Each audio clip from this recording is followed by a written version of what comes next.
Hello बच्चों, अब हम कर रहे हैं अध्याय 10 वृत्त की में इम्पॉर्टेंट प्रमेय 10.8। प्रमेय है एक चाप द्वारा केंद्र पर अंतरित कोण वृत्त के शेष भाग के किसी बिंदु पर अंतरित कोण का दुगना होता है। ये आपको एक वृत्त दिया हुआ है, ठीक है, और ये चाप है। ये बोल रही ये जो चाप पी क्यू है इसके द्वारा जो केंद्र पर कोण है ये कोण बना हुआ है, ये जो होगा दुगना होगा किसका, पी ए क्यू का। तो हमने सिद्ध करना है कोण पी ओ क्यू दुगना यानी दो कोण पी ए क्यू का। तो हम पहले लिख देते हैं, दिया है क्या क्या दिया है हमें पी क्यू एक वृत्त का एक चाप है, पी क्यू वृत्त का एक चाप है, ठीक है, ये हमें दिया है। और साथ ही जो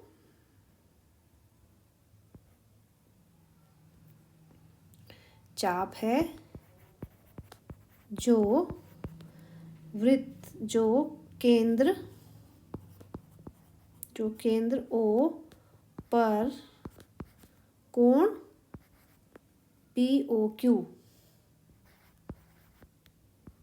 अंतरित करता है। अंतरित करना मतलब बनाता है, अंतरित करता है, ये दिया है।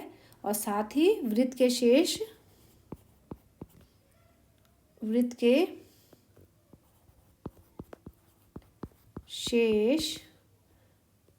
भाग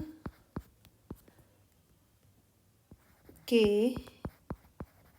एक बिंदु ए पर कोण पी ए क्यू अंतरित करता है।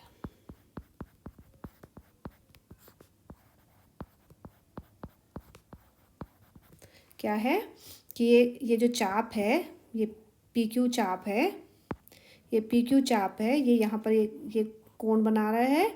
और साथ ही शेष भाग पर पी ए क्यू ये कोण बनाता है, अंतरित करता है। अब हमने सिद्ध करना है कि ये जो कोण पी ओ क्यू है वो दुगना होगा कोण पी ए क्यू पर। बच्चों ये इम्पॉर्टेंट प्रमेय है और इस पर आधारित प्रश्न भी आएंगे एग्जाम में, ठीक है। अब हमें रचना करनी पड़ेगी इसमें।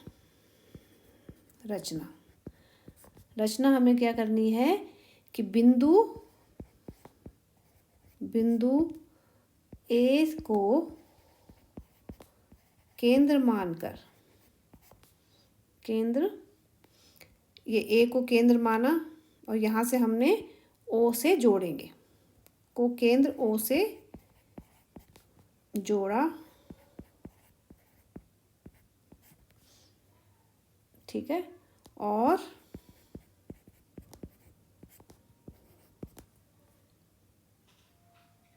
ए ओ को बिंदु बी तक बढ़ाया,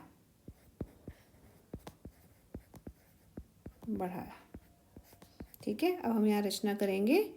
यहाँ से हमने क्या किया, ये ओ तक मिलाया और थोड़ा इसको बढ़ा दिया बी तक, ये हमने बी तक बढ़ा दिया, ठीक। उसके बाद ये बढ़ा दिया। अब हम उपपत्ति करेंगे यानी प्रूफ। ध्यान से समझोगे तो बहुत ही आसान प्रमेय है। देखो अब हम क्या करेंगे, हम ए ओ क्यू ये वाला त्रिभुज लेंगे, ठीक है। त्रिभुज ए या ओ ए कर दो, ओ ए क्यू में क्या क्या चीज़ है हम देखेंगे कि हमारे पास ओ ए बराबर है ओ क्यू, है कि नहीं। ओ ए ये और ये ओ क्यू बराबर है। क्यों बराबर है, क्योंकि ये वृत्त की त्रिज्याएं हैं,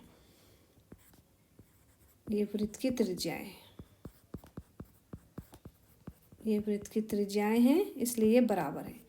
और साथ ही अब ये जो दोनों इनकी भुजाएं बराबर हैं, अगर किसी त्रिभुज की भुजाएं बराबर होती हैं, अगर हमारे पास ये और ये भुजाएं, ये और ये भुजा बराबर है, तो इनके ये कोण भी, संगत कोण भी बराबर होते हैं। तो इसका मतलब कोण ओ ए क्यू बराबर है कोण ओ क्यू ए। ठीक है, लिख देंगे बराबर भुजाओं के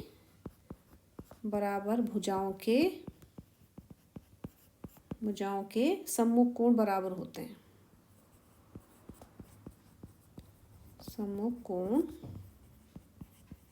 बराबर होते हैं।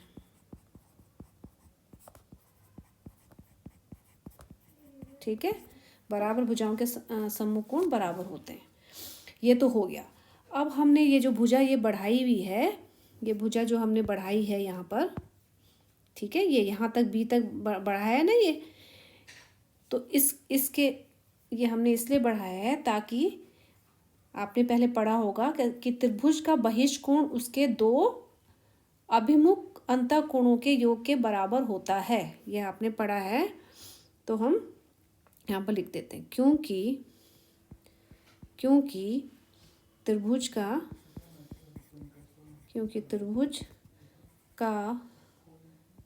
बहिष्कोण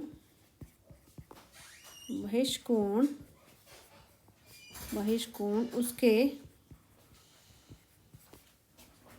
दो अभिमुख कोणों के योग के बराबर होता है,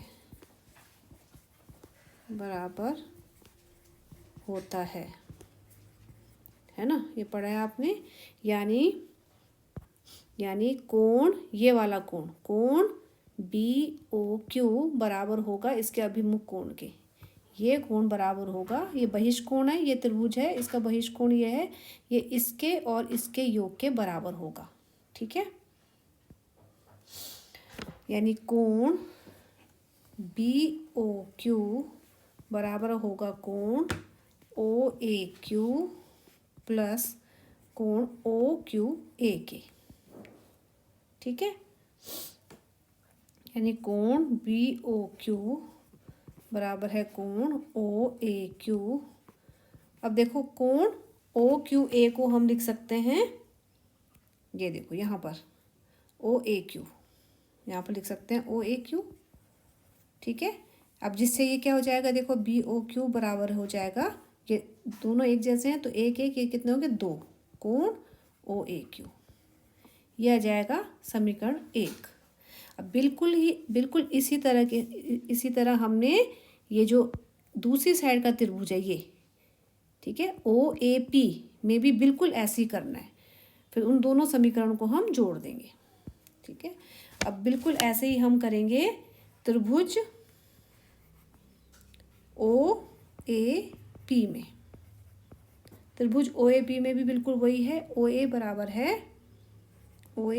है OP। ठीक है, क्योंकि ये वृत्त की त्रिज्या है, वृत्त की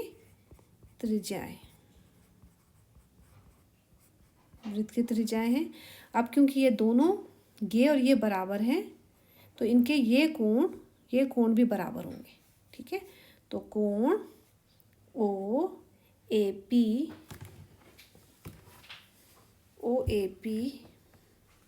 यानी बहिष्कोण,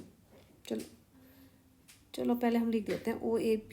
हाँ, पहले OAP बराबर है कोण किसका होगा, OPA के। कारण जो हमने पहले भी लिखा था ये वाला, बराबर भुजाओं के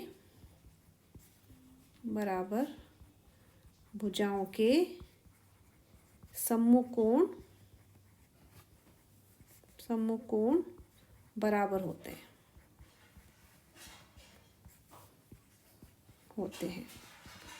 ठीक है,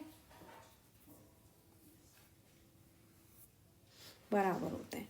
ठीक है, अब हम करेंगे वैसे ही, हम लिख देंगे क्योंकि त्रिभुज का बहिष्कोण बहिष्क कोण उसके दो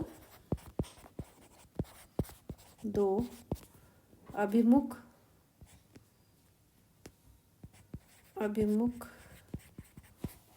कोणों के योग के बराबर होते हैं। कोणों के योग के बराबर होते हैं, इसलिए क्या हो जाएगा,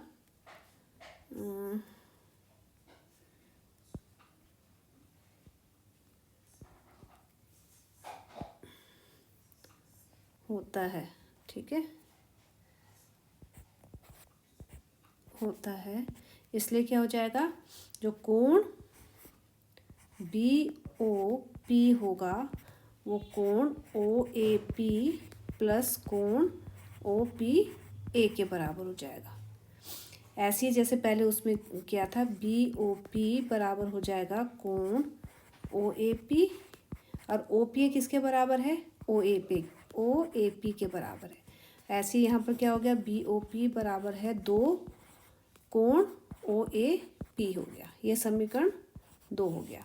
अब क्या करेंगे, समीकरण 1 और 2 को जोड़ देंगे। समीकरण 1 और समीकरण 2 को जोड़ने पर तो समीकरण एक क्या आया था, समीकरण 1 क्या था, समीकरण 1 था BOQ बराबर है 2AOAQ, ये पहला समीकरण था, और दूसरा समीकरण था BOP बराबर है 2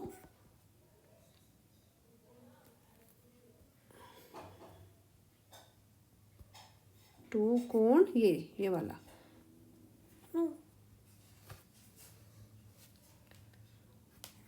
OAP, ठीक है, ये दूसरा समीकरण। इन दोनों को हम जोड़ देंगे अगर, तो क्या जाएगा, कोण BOQ प्लस इसको जोड़ा कोण BOP बराबर है, इसको जोड़ा 2 कोण OAQ प्लस 2 कोण OAP।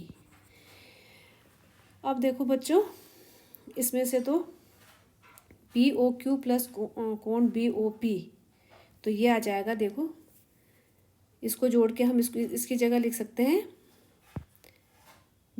कोण BOQ और BOP, इसकी जगह हम क्या लिख सकते हैं, कोण POQ, ठीक है। तो हम इसकी जगह लिख देंगे कोण POQ बराबर है, इसमें 2 कॉमन, अंदर बचा कोण OAQ प्लस कोण OAP, ठीक है। अब इसकी जगह हम लिख सकते हैं, अब देखो ध्यान से, OAQ और OAP की जगह हम क्या लिख सकते हैं, ये, ठीक है, OAQ और OAP की जगह हम क्या लिख सकते हैं, ये पूरा PAQ, ये वाला कोण, तो यह जाएगा 2 कोण PAQ, ठीक है, और ये है कोण POQ। आ गया ना, कोण POQ जो है दुगना है किसके, PAQ से दुगना, ठीक है, और ये हैंस प्रूफ्ड।